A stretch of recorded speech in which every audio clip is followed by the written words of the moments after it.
Everyone, स्वागत है आप सभी का आपके अपने YouTube channel determination study platform में। आज फिर से आप सभी के लिए लेकर के आ चुके हैं क्लास 12th के फिजिक्स का चैप्टर नंबर 2, जिसका नाम है स्थिर वैद्युत विभव तथा धारिता। एक ही वीडियो में मैं सब कुछ बताने वाला हूं। इस वीडियो को शुरू से लेकर के अंत तक जरूर देखिएगा। दूसरी इंपॉर्टेंट बात कि बस इतना चीज पढ़ लो, पेपर में तहलका मचा दोगे। 100% गारंटी के साथ कहता हूँ कि जितनी भी चीजें इस वीडियो में आप लोगों को बताई जाएंगी उससे बाहर का प्रश्न आपसे नहीं पूछा जाएगा। अगर आपको वीडियो पसंद आए और आपको नोट्स की जरूरत पड़े तो नोट्स के लिए आप इस नंबर पे मैसेज कर सकते हैं। व्हाट्सएप पे आप मैसेज करिएगा, हम जो है आप सभी के लिए नोट्स प्रोवाइड कर देंगे। आई होप कि आपको सारी चीज़ें समझ में आ गई होंगी। तो चलिए हम अपने सेशन को स्टार्ट करते हैं। तो पहले क्वेश्चन से हम लोग शुरुआत करते हैं। पहला क्वेश्चन आप सभी के सामने ये रहा। प्रश्न को पढ़ेंगे कि नीचे दिए गए चित्र में ए और बी बिंदुओं के बीच तुल्य धारिता है। यहाँ पे ये फिगर दे रखा है और इस फिगर में कह रहा है कि बिंदु ए और बिंदु बी के बीच में जो तुल्य धारिता होगी उसे ज्ञात करो। इस फिगर में आप देखेंगे कि 4 कैपेसिटर लगे हुए हैं जो 3-3 माइक्रोफैरड के हैं। ये 3 माइक्रोफैरड, ये भी 3 माइक्रोफैरड, ये भी 3 माइक्रोफैरड और ये भी 3 माइक्रोफैरड। इस तरीके से हमारे पास ये कैपेसिटर लगे हुए हैं और ए और बी के बीच हमें तुल्य धारिता ज्ञात करनी है। तो देखिए यहाँ पे थोड़ा सा आप यहाँ पे फोकस करेंगे। पहले आप ये देखिए कि ये जो 3 माइक्रोफैरड है, ये जो 3 माइक्रोफैरड है और ये जो 3 माइक्रोफैरड है, ये तीनों कैपेसिटर जो है श्रेणी क्रम में लगे हुए हैं। ठीक है, तो श्रेणी क्रम में जो तुल्य धारिता का सूत्र होता है लिख लेंगे। यहाँ पे हम श्रेणी क्रम में लगे हैं तो श्रेणी क्रम यहाँ पे लिख देते हैं। तो आप समझ जाएंगे कि श्रेणी क्रम वालों को हम सबसे पहले सॉल्व कर रहे हैं। तो जितने भी कैपेसिटर श्रेणी क्रम में लगे हुए हैं उनको देखिए। और श्रेणी क्रम में तुल्य धारिता का सूत्र क्या होता है आप लोगों को पता होगा। 1/c बराबर में 1/c1 प्लस का 1/c2 प्लस का 1/c3, यही सूत्र होता है। और इसी तरीके से जितने भी कैपेसिटर होंगे उनको हम इसी तरीके से जोड़ते जाते हैं जिस तरीके से हमने यहाँ तक जोड़ा है। तो 1/c अगर निकालना होगा हमें, अगर यहाँ से c की वैल्यू निकालेंगे तो आगे हम क्या करेंगे। C1 का मान क्या है 3 माइक्रोफैरड, तो 3 रख देंगे, प्लस का 1/c2, C2 भी हमारा 3 माइक्रोफैरड, 3 रख देंगे, और C3 भी 3 माइक्रोफैरड, 3 रख देंगे। तो 1/c बराबर क्या हो जाएगा हमारे पास। अगर हर सेम है, डिनोमिनेटर क्या है सेम है, तो ऊपर वाले को जोड़ देते हैं। तो ऊपर 3 हो जाएगा और नीचे भी 3 हो जाएगा। ठीक है, तो यहाँ से हमारे पास जो मिलेगा ये 3 कट जाएगा, यानी कि C बराबर क्या मिलेगा 1। C बराबर क्या मिलेगा 1। और ये किस में होगा, माइक्रोफैरड में होगा, क्योंकि सारे कैपेसिटर माइक्रोफैरड में थे। तो ये भी हमारा निकला माइक्रोफैरड में। तो इन तीनों को हमने श्रेणी क्रम में सॉल्व कर दिया तो ये मिला 1 माइक्रोफैरड, यानी कि 1 माइक्रोफैरड। ठीक है, अब हमारा जो फिगर है ना कुछ इस प्रकार से मॉडिफाई हो जाएगा। किस प्रकार से, इस तरीके से। ये हमारा एक कैपेसिटर जहाँ था वहीं पर रहेगा और ये तीनों माइक्रोफैरड जो है यहाँ पे आकर के जुड़ जाएंगे, जो कि 1 माइक्रोफैरड बन चुका है अब। ठीक है, ये श्रेणी क्रम में थे तो 1 माइक्रोफैरड बन गए हैं और ये 3 माइक्रोफैरड ऑलरेडी है। तो हमें ज्ञात क्या करनी है, इस ए और इस बी के बीच जो तुल्य धारिता है उसे ज्ञात करना है। तो अभी हमें सॉल्व करना पड़ेगा। तो अब देखिए, अब ये श्रेणी क्रम में नहीं है, अब ये समांतर क्रम में है। किस क्रम में है, समांतर क्रम में। तो जो समांतर क्रम में तुल्य धारिता का सूत्र होता है वो क्या होता है आप लोगों को पता होगा। समांतर क्रम में जो तुल्य धारिता का सूत्र होता है C बराबर में C1 प्लस का C2, इस तरीके से होता है। और जितने भी कैपेसिटर होंगे इस तरीके से जुड़ते जाएंगे। तो C बराबर निकालेंगे तो C1 का मान क्या है 3 माइक्रोफैरड है, तो 3 रखेंगे, प्लस का C2 का मान क्या है 1 माइक्रोफैरड, तो 1 रखेंगे, और C बराबर क्या मिल जाएगा 4 माइक्रोफैरड। लास्ट में क्या मिल जाएगा 4 माइक्रोफैरड। आई होप आप लोगों को यहाँ तक समझ में आई होगी और यही आपका आंसर हो जाएगा। दोस्तों, किसी भी तरीके की कोई भी कन्फ्यूज़न लगे आप लोग कमेंट बॉक्स में ज़रूर बता दीजिएगा। इसमें कोई दिक्कत नहीं होनी चाहिए। मुझे जहाँ तक लगता है आपको समझ में आ गया होगा। 4 माइक्रोफैरड इसका करेक्ट आंसर होगा, तो ऑप्शन नंबर 3 बिल्कुल सही आंसर हो जाएगा। ठीक है, अब हम नेक्स्ट क्वेश्चन की तरफ मूव करते हैं। तो अगला प्रश्न है वैद्युत विभव का मात्रक है। ठीक है, ये क्वेश्चन पूछा जा रहा है कि वैद्युत विभव का जो मात्रक होता है वो क्या होता है। तो सबसे पहले तो आपको वैद्युत विभव का सूत्र पता होना चाहिए। तो देखिए, हमारे पास वैद्युत विभव का जो सूत्र होता है V बराबर में W/Q होता है। क्या होता है, W/Q होता है। ये अगर फार्मूला होता है तो W का मात्रक क्या होता है, जूल होता है, और प्रति लगा करके Q का मात्रक क्या होता है, कूलाम होता है। तो यहाँ पे हमारा हो गया काम, क्योंकि W क्या है कार्य, कार्य का मात्रक जूल, क्यू क्या है आवेश, आवेश का मात्रक कूलाम, तो जूल प्रति कूलाम क्या होगा, सही ऑप्शन होगा। तो इसमें ऑप्शन नंबर पहला बिल्कुल करेक्ट ऑप्शन हो जाएगा आपका। ठीक है, किसी भी तरीके की यहाँ कंफ्यूजन नहीं होनी चाहिए। ठीक है, अब जो नेक्स्ट क्वेश्चन हमारे पास आ रहा है 3rd नंबर, ये क्वेश्चन बहुत इंपॉर्टेंट है। इस क्वेश्चन को पढ़ेंगे। क्वेश्चन हमारे पास है 2 बिंदु आवेश K1 परावैद्युतांक वाले माध्यम में रखे हैं और उनके मध्य लगने वाला स्थिर वैद्युतिक बल जो है F है। यदि माध्यम का परावैद्युतांक बदल कर K2 हो जाए तब इसके मध्य स्थिर वैद्युतिक बल क्या होगा। देखिए, यहाँ पे आपके ऑप्शंस दिए गए हैं और इस क्वेश्चन को कैसे हल करेंगे यहाँ पे समझ लीजिए। एक एक चीज़ को बहुत अच्छे से समझाऊंगा। इसमें 2 कंडीशन उत्पन्न होगी। पहली कंडीशन जो होगी वो सॉल्व कर लेते हैं, उसके बाद से सेकेंड कंडीशन की तरफ चलेंगे। देखिए, देखिए दो कंडीशन क्यों, क्योंकि एक परावैद्युतांक K1 है, दूसरा परावैद्युतांक K2 बदलेंगे, ठीक है, इस तरीके से करेंगे। तो K1 अगर परावैद्युतांक है तो हमारे पास बल का जो सूत्र होगा 1/4 पाई एप्सिलॉन नॉट, ये आप लोगों ने पढ़ा होगा। Q1 Q2/r² होगा, ये फोर्स का यानी बल का सूत्र होता है हमारे पास, ठीक है। तो अगर हम K1 परावैद्युतांक ले रहे हैं तो यहाँ पे हम K1 लिख देंगे, ठीक है। तो यहाँ से हमारे पास जो बल का सूत्र मिलेगा, अगर हम F इंटू में K1 लिखते हैं, यानी इस K1 को इधर F के साथ पक्षांतर कर लेते हैं, तो यहाँ पे क्या बचेगा 1/4 pi epsilon not Q1 Q2/r², यही चीज़ बचेगा ना यहाँ। तो इसको हम समीकरण नंबर फर्स्ट नाम ले देते हैं, मतलब कि इस समीकरण नंबर इसको हम फर्स्ट मान लेते हैं, ठीक है। तो आगे हम अगर सेकेंड कंडीशन की बात करते हैं, अब सेकेंड कंडीशन को देखें तो बल का सूत्र हमारे पास 1/4 pi epsilon not Q1 Q2 में क्या होता है r², यही चीज़ होती है। तो यहाँ पे हम परावैद्युतांक को K1 से बदलकर K2 दे देते हैं, ठीक है, K2 रख देते हैं। तो इस K2 को अगर F के साथ लेकर आएँ, पक्षांतर करें, तो F इंटू का K2 हो जाएगा। F इंटू K2 बराबर हमारे पास आएगा 1/4 पाई एप्सिलॉन नॉट और Q1 Q2 क्या आ जाएगा r²। ये हमारा समीकरण नंबर सेकंड बन जाएगा, ठीक है। यहाँ पे एक चीज़ देखिए, हमारे पास यहाँ फर्स्ट कंडीशन में भी जो RHS साइड है वो इक्वल है किसके, दूसरे कंडीशन के RHS साइड से, यानी कि दोनों ही समीकरणों में RHS साइड क्या है इक्वल है, तो इसका LHS साइड भी क्या होगा इक्वल ही होना चाहिए। तो हम लिख सकते हैं FK1 बराबर हो जाएगा F इंटू K2 के, हो जाएगा नहीं, ये दोनों एक दूसरे के बराबर। तो आगे हम इसको अगर सॉल्व करेंगे तो F बराबर क्या निकल के आ जाएगा K1/K2, और एक F जो बचेगा यहाँ पे मल्टीप्लाई में F रहेगा। तो ये हमारे पास F बराबर K1/K2 इंटू F निकल के आ गया। तो ये इसका सॉल्यूशन हो जाएगा, ये इसका आंसर हो जाएगा, ठीक है। तो इसमें देखिए कौन सा ऑप्शन सही होगा आपका, K1/K2 इंटू का F, तो ऑप्शन नंबर थर्ड सही हो जाएगा, K1/K2 इंटू का F, ये ऑप्शन आपका बिल्कुल सही हो जाएगा। तो इस क्वेश्चन का आंसर जो है आप इस तरीके से लाएंगे। अगला क्वेश्चन हमारे पास 4 नंबर क्वेश्चन है कि निम्नलिखित में से धारिता का मात्रक है। धारिता के मात्रक की बात हो रही है, तो देखिए धारिता को हम C से प्रदर्शित करते हैं। C बराबर हमारे पास होता है Q/V, क्या होता है Q/V। तो Q का जो मात्रक होता है, इसका अगर मात्रक बताना है C का, यानी धारिता का मात्रक बताना है, तो Q का मात्रक होता है हमारे पास कूलाम, ठीक है। तो कूलाम इसका मात्रक हो गया, और अपान में लगा देंगे V का मात्रक क्या होता है वोल्ट होता है, तो कूलाम प्रति वोल्ट क्या हो जाएगा इसका मात्रक हो जाएगा। तो ऑप्शन नंबर जो आपका चौथा दिख रहा है, ये ऑप्शन आपका बिल्कुल करेक्ट होगा। ऑप्शन नंबर 4 जो है बिल्कुल सही आंसर होगा। आई होप आपको ये भी समझ में आ गया होगा। अब हमारे पास नेक्स्ट क्वेश्चन 5 नंबर है कि एक बिंदु आवेश पर विद्युत द्विध्रुव के कारण लगने वाला वैद्युत बल निर्भर करता है। तो देखिए एक बिंदु आवेश पर जो वैद्युत द्विध्रुव का लगने वाला बल निर्भर करता है वो 1/r³ पर निर्भर करता है, यानी जो बल होगा प्रोपोर्शनल हो जाएगा 1/r³। ऑप्शन नंबर थर्ड बिल्कुल सही हो जाएगा, ये आप याद रखेंगे। नेक्स्ट क्वेश्चन की तरफ मूव करें तो 6 नंबर क्वेश्चन आप सभी के पास है कि 1 वोल्ट बराबर होता है। देखिए 1 वोल्ट बराबर क्या होता है, देखिए 1 वोल्ट बराबर होता है 1 जूल प्रति कूलाम, ठीक है, क्या होता है 1 जूल प्रति कूलाम। ये आंसर आपका सही हो जाएगा। देखिए दोस्तों जितने भी क्वेश्चन बता रहे हैं आप सभी के लिए बहुत इंपॉर्टेंट है। अगले प्रश्न की बात करें तो 7 नंबर क्वेश्चन है कि विद्युत क्षेत्र में किसी विद्युत द्विध्रुव को घुमाने में किया गया कार्य होता है। तो देखिए विद्युत क्षेत्र में विद्युत द्विध्रुव को घुमाने में किया गया जो कार्य होता है उसका सूत्र होता है W बराबर में PE1 माइनस का cos थीटा। ये ऑप्शन आपका बिल्कुल सही हो जाएगा। अगर इसमें बात करें P की तो P बराबर होता है हमारे पास, P क्या होता है वैद्युत द्विध्रुव आघूर्ण होता है, तो P बराबर हो जाएगा Q इंटू का 2F, मतलब ये जो होगा इसका सूत्र हो जाएगा, ठीक है, ये ऑप्शन आपका सही हो जाएगा। और E बराबर होता है हमारे पास, E बराबर होता है हमारे पास F/Q0, ये आप लोगों ने फार्मूला पढ़ा होगा। तो इन दोनों फार्मूलों को याद रखिएगा, दोनों इंपॉर्टेंट है, ठीक है, ये दोनों फार्मूले भी इंपॉर्टेंट है इसी के साथ साथ। आई होप आपको ये सारी चीज़ समझ में आ रही होंगी। इसका सूत्र हो जाएगा हमारे पास PE1 माइनस का cos थीटा। नेक्स्ट क्वेश्चन की बात करते हैं तो 8 नंबर क्वेश्चन क्या है आइए देख लेते हैं। देखिए 8 नंबर क्वेश्चन है कि किसी सूक्ष्म विद्युत द्विध्रुव के मध्य से बहुत दूर r दूरी पर विद्युत विभव समानुपाती होता है। देखिए हमारे पास क्या कह रहा है इस क्वेश्चन में कि जो विद्युत विभव जो होगा किसके समानुपाती होगा। देखिए हमारे पास एक विद्युत क्षेत्र की तीव्रता का सूत्र होता है। अगर अक्षीय स्थिति में बात करें तो विद्युत क्षेत्र की तीव्रता का सूत्र होगा E बराबर में 1/4 पाई एप्सिलॉन नॉट 2P/r³। ये होता है विद्युत क्षेत्र की तीव्रता का सूत्र किस स्थिति में, अक्षीय स्थिति में, ठीक है। और वहीं पे बात करें तो विद्युत विभव की बात करें अगर अक्षीय स्थिति में तो V बराबर होता है 1/4 पाई एप्सिलॉन नॉट P/r²।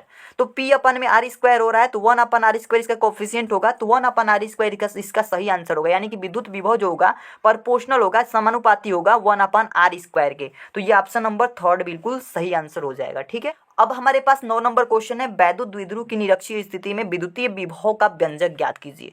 देखिए अगर निरक्षीय स्थिति में वैद्युत विभव की जब भी बात आएगी तो आप लोग क्या करेंगे, ये समझेंगे कि उसका मान जो होता है शून्य होता है। ऑप्शन नंबर डी बिल्कुल सही आंसर हो जाएगा। 10 नंबर क्वेश्चन है, एक धनावेश को निम्न विभव के क्षेत्र से उच्च विभव के क्षेत्र में ले जाया जाता है, आवेश की स्थितिज ऊर्जा क्या होगी? अब बढ़ेगी कि घटेगी, या अपरिवर्तित रहेगी, या फिर अनिश्चित रहेगी, ये आपको बताना है। तो कमेंट बॉक्स में क्या आप इस क्वेश्चन का आंसर बता सकते हैं? देखिए एक धनावेश को निम्न विभव से उच्च विभव के क्षेत्र में ले जाया जाता है तो उसकी स्थितिज ऊर्जा क्या होगी, घटेगी कि बढ़ेगी? तो आप सभी को याद रखना है, कभी भी निम्न से उच्च की तरफ जाएगा तो उसकी जो स्थितिज ऊर्जा होगी क्या होगी, बढ़ेगी, क्योंकि उसमें कार्य करना पड़ेगा।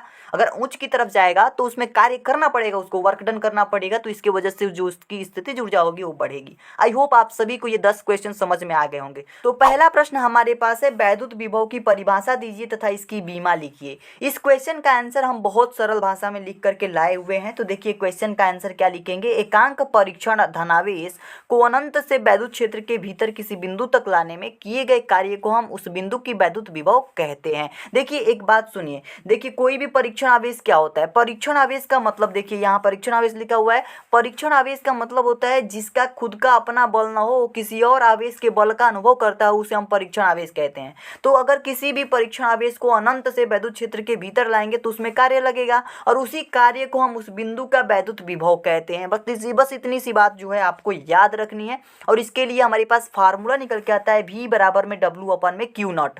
Q नॉट क्या है, परीक्षण आवेश है। W क्या है, हमारे पास कार्य है जो परीक्षण आवेश को लाने में किया जा रहा है। कहाँ पे लाया जा रहा है, विद्युत क्षेत्र में लाया जा रहा है। तो परीक्षण आवेश को विद्युत क्षेत्र में लाने में किए गए कार्य को उस बिंदु की वैद्युत विभव कहते हैं। बस इतनी सी बात याद रखनी है। V क्या है, वैद्युत विभव है। तो अगर इतनी सारी चीजें हमें पता है, इसका सूत्र पता है, इसका परिभाषा पता है, तो यहाँ से हम इसकी मात्रक और बीमा आसानी से अपने मन से निकाल सकते हैं। तो देखिए इसको रटना बिल्कुल भी नहीं है। मात्रक को कैसे निकालेंगे, सबसे पहले आपको याद रखना है यहाँ पे ऊपर क्या है, वर्क है यानी काम है, ठीक है, कार्य है। तो कार्य को हम क्या कहते हैं, कार्य का जो मात्रक होता है उसे हम जूल कहते हैं। क्या कहते हैं, जूल। और नीचे क्यू नॉट आवेश है, आवेश का मात्रक कुलाम, तो जूल प्रति कुलाम, यहाँ से इसका मात्रक निकल के आ गया। यहाँ देखिए हम लिख देंगे मात्रक के जगह पे जूल, ऊपर जूल हो जाएगा, नीचे क्या हो जाएगा, कुलाम। तो जूल प्रति कुलाम जो होगा ये हो जाएगा वैद्युत विभव का मात्रक। और उसके बाद से अगर हम बीमा की बात करते हैं तो बीमा की गणना भी हम कर सकते हैं। कैसे करेंगे, देखिए जो हमारे पास W है ना, का वर्क यानी कि कार्य क्या होता है, कार्य होता है बल गुणे विस्थापन।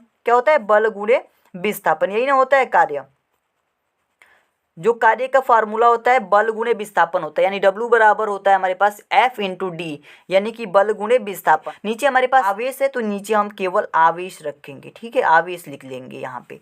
तो यहाँ पे अगर बात करें बल की, तो बल का जो हमारे पास बीमा होती है MLT के पावर माइनस का 2 होता है, ठीक है। और वहीं पे बात करें विस्थापन के बीमा की, तो विस्थापन का बीमा होता है L, और नीचे हमारे पास आवेश की बीमा लिखेंगे तो ये हो जाएगा हमारे पास 80। तो यहाँ से हम इसको सॉल्व अगर करना चाहें तो यहाँ पे इसकी बीमा लिख सकते हैं। इसको सॉल्व करके m के पावर क्या हो जाएगा, केवल m ही रहेगा क्योंकि इसके पावर +1 है। l के पावर क्या हो जाएगा, l 1 है और एक l यहाँ पे, तो l के पावर 2 हो जाएगा। t के पावर क्या हो जाएगा, t के पावर -2 यहाँ पे है, t नीचे से ऊपर जाएगा, -1 आएगा, और -1 -2 क्या हो जाएगा, -3 हो जाएगा, और a के पावर क्या हो जाएगा, -1 आ जाएगा, ठीक है। तो इस तरीके से इसकी बीमा भी यहाँ पे फाइंड हो गई। आई होप आप सभी को समझ में आया होगा कि मैंने बीमा कैसे निकाला, ठीक है। नेक्स्ट क्वेश्चन की तरफ मूव करते हैं। तो अब हम बात करते हैं सेकंड नंबर क्वेश्चन की। सेकंड नंबर क्वेश्चन है, संधारित्र की धारिता की परिभाषा लिखिए, ठीक है। देखिए संधारित्र की धारिता क्या होती है, धारिता की परिभाषा देनी है। तो इसका भी सिंपल भाषा में क्या बोलेंगे, किसी संधारित्र की धारिता किसी एक प्लेट को दिए गए आवेश तथा दोनों प्लेटों के बीच उत्पन्न विभवांतर के अनुपात के बराबर होती है। देखिए कोई भी संधारित्र की धारिता होती है ना, तो उसमें 2 प्लेटें होती हैं। तो एक प्लेट का आवेश, अगर हम एक प्लेट का आवेश लें और दोनों प्लेट के बीच में उत्पन्न क्या होगा, विभवांतर होगा। दोनों प्लेट के बीच में क्या उत्पन्न होगा, विभवांतर। तो अगर उस दोनों प्लेट के बीच में विभवांतर और एक प्लेट के आवेश के अनुपात को देखें तो उसे हम कहते हैं धारिता। क्या कहते हैं, धारिता। तो C बराबर हमारे पास फार्मूला आता है Q/V, ये अनुपात है दोनों और इसे हम धारिता कहेंगे। धारिता को हम C से प्रदर्शित करते हैं, ऊपर क्या है Q आवेश है, नीचे क्या है V विभवांतर है, दोनों प्लेटों के बीच उत्पन्न विभवांतर है। ठीक है, तो यहाँ से हम इसका मात्रक की अगर गणना करना चाहें तो मात्रक क्या हम पता नहीं कर सकते हैं? बिल्कुल कर सकते हैं, क्योंकि ऊपर Q आवेश है, आवेश का मात्रक क्या होता है? कूलाम। तो यहाँ पे हमने कूलाम लिख दिया और उसके बाद से प्रति लगा देंगे क्योंकि बटा है, और भी मतलब क्या होता है? विभवांतर। विभवांतर का मात्रक क्या हो जाएगा? वोल्ट हो जाएगा। तो कूलाम प्रति वोल्ट क्या हो जाएगा? इसका मात्रक हो जाएगा। किसका मात्रक? धारिता का। धारिता का मात्रक कूलाम प्रति वोल्ट होता है। आई होप आपको समझ में आ गया होगा। नेक्स्ट क्वेश्चन की तरफ मूव करते हैं। अब हम थर्ड नंबर क्वेश्चन को पढ़ेंगे। क्वेश्चन हमारे पास है समविभव पृष्ठ से क्या तात्पर्य है? बहुत सिंपल सा प्रश्न। समविभव पृष्ठ क्या होता है? देखिए उत्तर होगा इसका, किसी वैद्युत क्षेत्र में खींचा गया वह पृष्ठ। किसी भी वैद्युत क्षेत्र में अगर कोई पृष्ठ खींचा जा रहा है जिस पर स्थित सभी बिंदुओं पर विभव क्या हो? समान हो, बराबर हो, तो उसे हम समविभव पृष्ठ कहते हैं। बहुत सिंपल सा ये परिभाषा है कि किसी भी वैद्युत क्षेत्र में खींचे जाए वह पृष्ठ जिसकी सभी बिंदुओं पर विभव समान हो, उसे हम समविभव पृष्ठ कहेंगे। ठीक है, ये बस इतनी सी बात आपको याद रखनी है। नेक्स्ट क्वेश्चन की तरफ अगर चलते हैं तो नेक्स्ट क्वेश्चन आपके पास 4 नंबर ये रहा। दो बिंदुओं के बीच विभवांतर 50 वोल्ट है। एक बिंदु से दूसरे बिंदु तक 2 × 10⁻⁵ कूलाम आवेश को ले जाने में कितना कार्य करना होगा? तो ये प्रश्न हमारे पास दे रखा है। तो इसमें क्या क्या दिया है आपको? आवेश दे रखा है 2 × 10⁻⁵ कूलाम। ठीक है, ये आवेश दे रखा है कि इतने कूलाम का आवेश है और ले जाने में कार्य पूछ रहा है। इसमें विभवांतर भी दे रखा है, यानी V बराबर भी दे रखा है 50 वोल्ट। ठीक है, और हमें वर्क निकालना है, W बराबर क्या होगा ये निकालना है। तो आप लोगों ने V बराबर हमने पढ़ा अभी फार्मूला, V बराबर W/Q0, ये वैद्युत विभव का फार्मूला है। तो Q हमारे पास पता है और V भी पता है, तो यहाँ से W को फाइंड कर सकते हैं, बिल्कुल कर सकते हैं। तो देखिए कैसे करेंगे हम। अगर इस फार्मूले को थोड़ा सा मॉडिफाई करें तो W बराबर लिख सकते हैं Q × V। ठीक है, तो Q × V हो सकता है आवेश गुणे विभवांतर। ठीक है, तो कार्य बराबर आवेश गुणे विभवांतर हो जाएगा। कार्य ही तो निकालना है, तो कार्य बराबर हो जाएगा। Q को हम क्या कहेंगे? देखिए 2 × 10⁻⁵ कूलाम है, तो ये लिख देंगे 2 × 10⁻⁵ Q की जगह पे। और V की जगह पे क्या लिख सकते हैं? 50 वोल्ट है तो 50 लिख सकते हैं। और इसको आगे हम इस तरफ साइड में सॉल्व कर देते हैं। W बराबर में क्या हो जाएगा? 2 और 50 का गुणा होगा तो क्या हो जाएगा? 100, और गुणे में 10 के पावर क्या हो जाएगा? -5। तो W बराबर अगर निकालें तो ये हो जाएगा। अब अगर हम 100 को 10 के पावर 2 लिखें तो गुणे में 10 के पावर -5 ये रह जाएगा। तो W बराबर क्या हो जाएगा हमारे पास? 10 10 दोनों हो गया, तो ऊपर के अगर मान लीजिए नीचे के हमारे आधार बराबर हैं तो ऊपर के घातांक क्या होते हैं? जुड़ जाते हैं। तो एक में माइनस है एक में प्लस है तो घट जाएंगे, तो 10 के पावर -3 आ जाएगा। और ये क्या होगा? वर्क है तो ये जूल में आंसर आएगा। ठीक है, तो ये जूल लगा देंगे क्योंकि ये बहुत इंपॉर्टेंट होता है। अगर जूल नहीं लगाएंगे तो गलत हो जाएगा। ठीक है, तो आपको जो है इसकी यूनिट भी लगानी होती है। ये इसका करेक्ट आंसर हो जाएगा। आई होप आपको ये चीज़ समझ में आई होगी। छोटा सा न्यूमेरिकल है जो कि आपके 1 नंबर या 2 नंबर में पूछा जा सकता है। ठीक है, तो आप सभी लोग इस बात का ध्यान रखेंगे कि इसको हमें कैसे सॉल्व करना है, स्टेप वाइज ले जाना है, लास्ट में इसका मात्रक जरूर लिखना है। ठीक है, आई होप आपको ये भी क्वेश्चन समझ में आ गया होगा।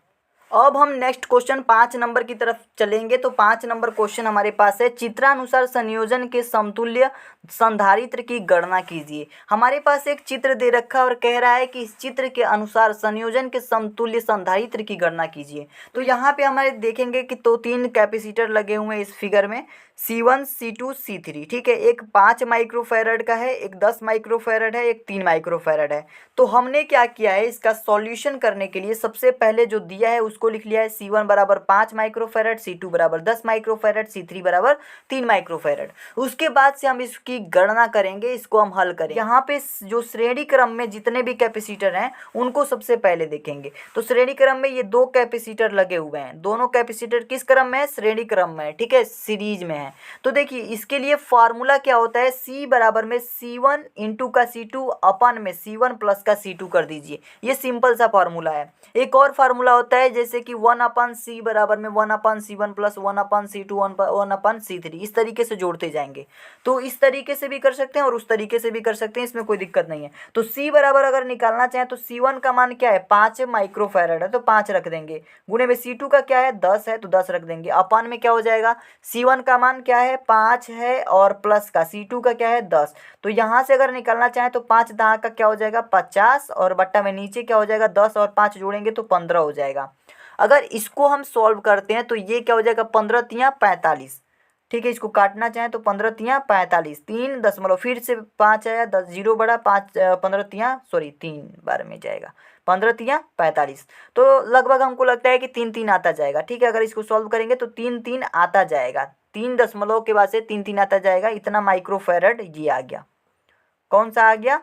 श्रेणी क्रम वाला। अब देखिए यहाँ पे 3.33 माइक्रोफैरड का आ गया जितने भी श्रेणी क्रम में कैपेसिटर थे।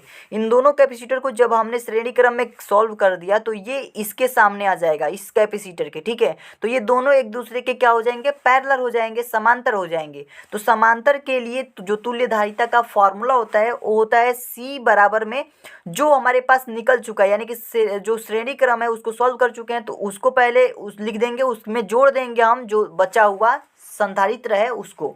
तो यहाँ पे हम C डैश बराबर निकलना चाहें तो C यानी कि इन दोनों को जोड़ने पर क्या आया 3.33 माइक्रोफैरड आया है, यानी C का मान ये था। तो C डैश इसको मान लेते हैं। तो यहाँ से हम 3.33 रख देंगे और प्लस का C3 क्या है, इसका मान क्या है 3 माइक्रोफैरड है तो 3 रख देंगे। तो यहाँ से C डैश बराबर हमारे पास निकल के आ जाएगा 3 3 6 हो जाएगा 6.33 और ये किस में आएगा? माइक्रोफैरड में आएगा, क्योंकि सारे जो कैपेसिटर थे माइक्रोफैरड में थे। तो इसका आंसर भी क्या होगा? माइक्रोफैरड में आएगा। तो इस तरीके से ये इसका आंसर हो जाएगा। आई होप आप सभी को ये भी चीज़ समझ में आई होगी। लगभग 2 नंबर में या फिर 1 नंबर में ये क्वेश्चन पूछा जा सकता है। सिंपल क्वेश्चन है, आप सभी लोग आसानी से इसे सॉल्व कर सकते हैं। अब हम नेक्स्ट क्वेश्चन की बात करते हैं। तो 6 नंबर क्वेश्चन है कि एक फैराडे वैद्युत धारिता वाले गोलीय चालक की त्रिज्या ज्ञात कीजिए। एक फैराडे वाले वैद्युत धारिता की बात कर रहे हैं। अगर कोई गोलीय चालिका की हमें त्रिज्या ज्ञात करनी है जिसकी धारिता 1 फैराडे है तो हम इसको कैसे सॉल्व करेंगे? देखिए हमारे पास जो C दे रखा है 1 फैराडे दे रखा है। कितना? 1 फैराडे।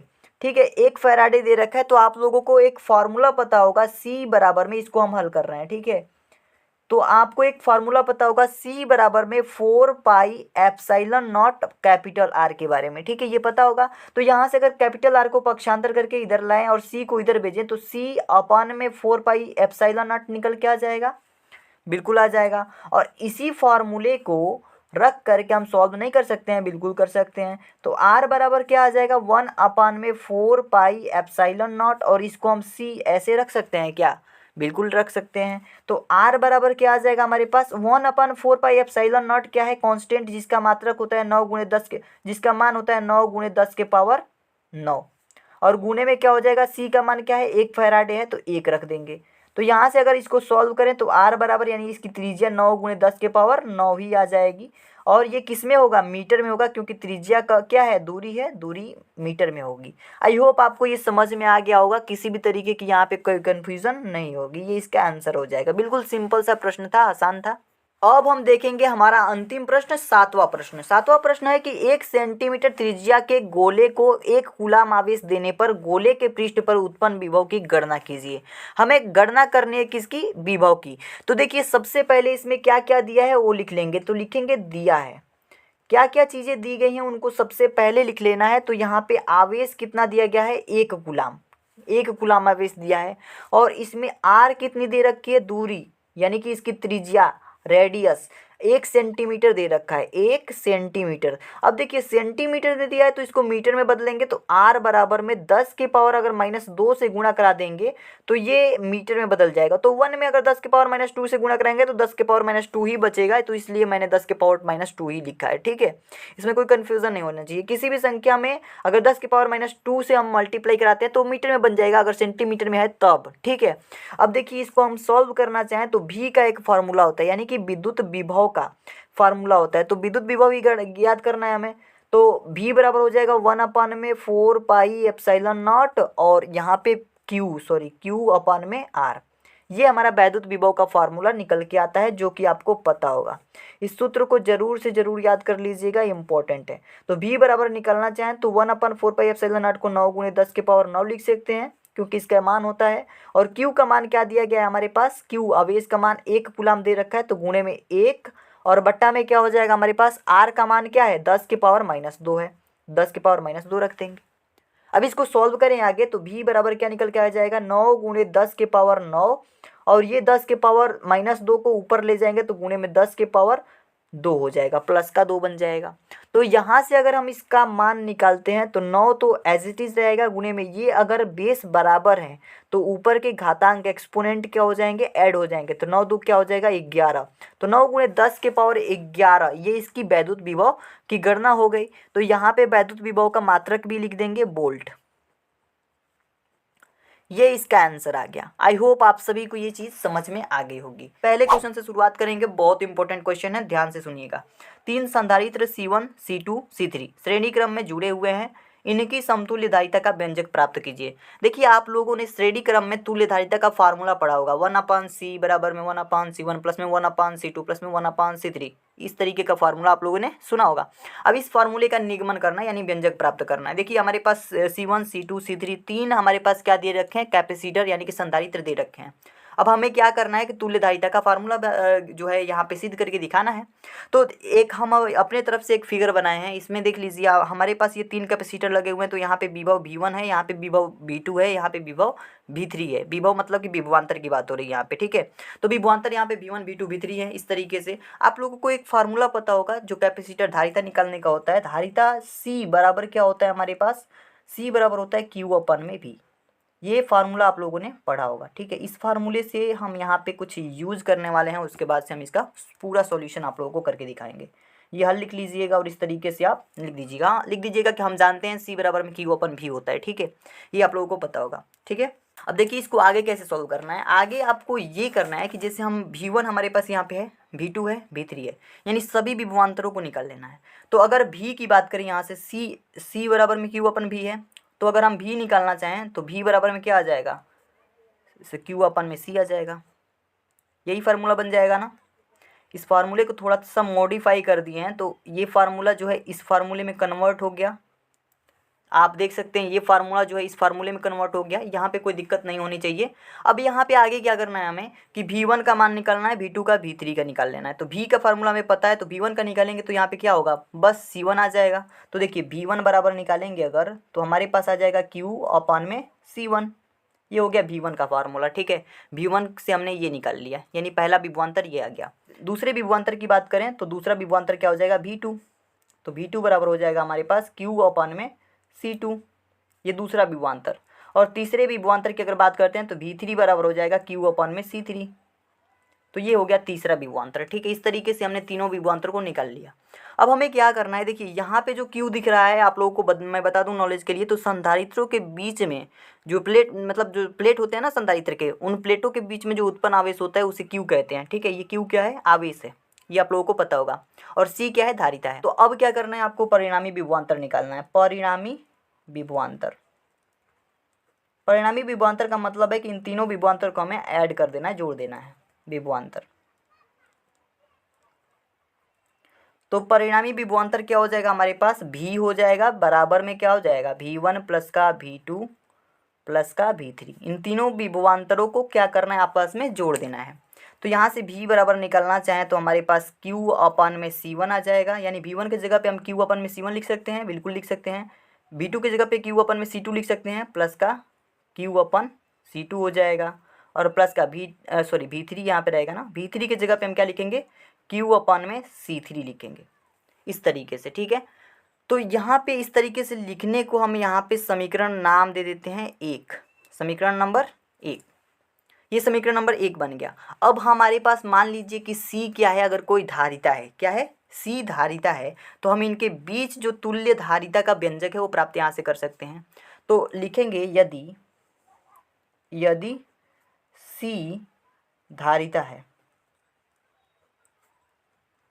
तब अगर C यहाँ पे धारिता है तब जो होगा इसका फॉर्मूला क्या हो जाएगा हमारे पास, Q/C हो जाएगा और बराबर में Q/C1 प्लस का Q/C2 प्लस का Q/C3। अब इसको देखिए, यहाँ पे अगर थोड़ा सा हम मॉडिफाई करें, आप लोगों को मैं नॉलेज के लिए बता देता हूँ कि अगर यहाँ से क्यू को हम कॉमन ले लें, यहाँ इन तीनों में क्यू कॉमन है तो यहाँ भी क्यू कॉमन ले लें, तो क्यू से क्यू क्या हो जाएगा, कट जाएगा, बचेगा क्या ऊपर, सब में एक एक बच जाएगा, क्या बच जाएगा, एक एक बच जाएगा। तो हम इस टोटल को लिख सकते हैं 1/c बराबर में 1/c1 प्लस का 1/c2 प्लस का 1/c3। बस ये हमारा फार्मूला निकल के आ चुका है।